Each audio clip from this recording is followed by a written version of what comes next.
Ang sea urchin ang isa sa pinakamamahaling lamang dagat.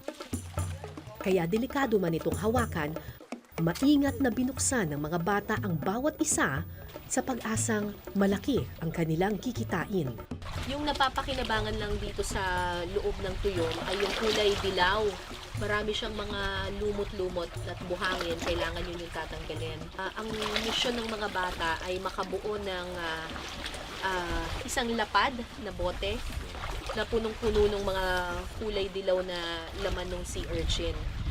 Ang estimate nila siguro mga 200 na piraso ng tuyom para makabuo ka ng isang lapad. Pero kapiranggot lang pala ang laman ng bawat isang tuyom. Ilan na ba nagawa natin? Ilan lahat-lahat ito? 24. Ha? 24 pa lang? Marami-rami pa pala tayong tuyom. Ay, lalayo.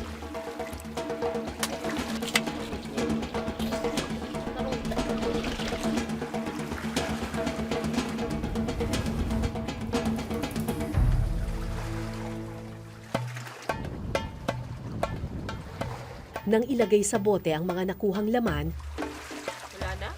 hindi man lang nangalahati ang nakuha ng mga bata. Konti. Kaya naglayag muli si Carlo at Dodong para sumisid pa ng mas marami.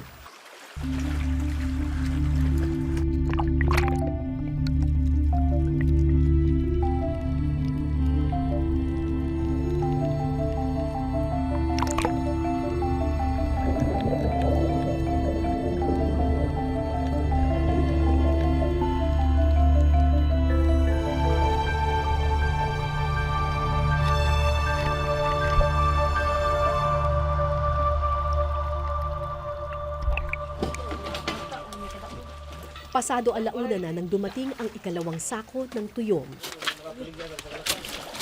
Mas marami silang nakuha sa ikalawang pagsisid. Sana sapat na ito para mapuno ang garapon.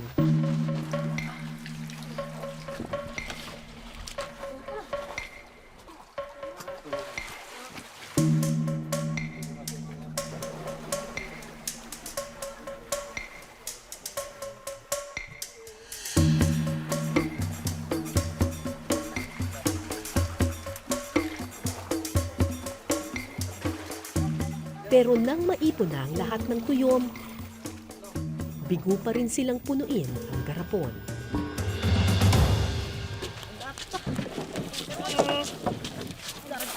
Kaya pagdating ng hapon, sa laot na naman sila natagpuan. Nagdesisyon ang mga bata na magtungo na sa mas malalim na parte ng dagat. Baka nandito ang kanilang swerte.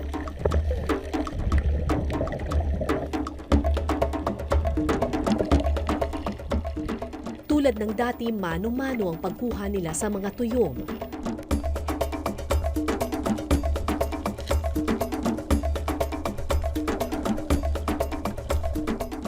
Kaya madali silang mapagod, bukod sa halos wala pa rin kinakain ang mga bata.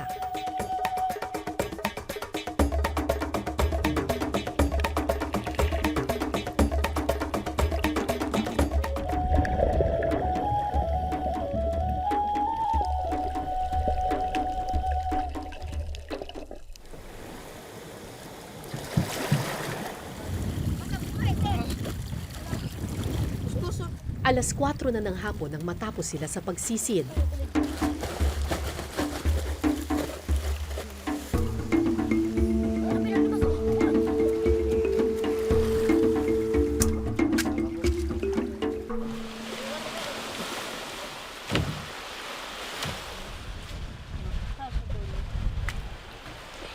Sana sa pagkakataong ito, mapuno na nila ang bote.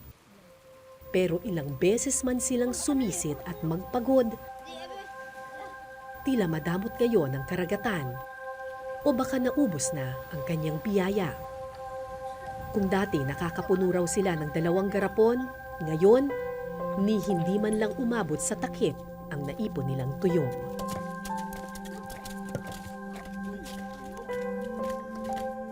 Dahil magdidilim na, napilitan ng mga batang ibenta na lang ang kanilang nakuha. Kahit kulang pa ang laman. Magkano niyo po yung binibili? 60 lang. Ay, ba't 60 lang? 60 pesos lang? Bakit po? So kapag umabot hanggang dito, 100. 100. 60 lang ito. Mura ito ko, ano? Binili sa halagang 60 pesos lamang ang isang buong bote ng tuyom. Walang magawa ang mga bata kundi paghati-hatian ang nakuhang barya. Isang buong araw ng trabaho, katumbas lang ng 15 piso. Pagsapit ng gabi, natikman ni Carlo ang katas ng kanyang 15 piso. Isang lata ng sardinas at ilang tuyo na pinagsaluhan ng buong pamilya.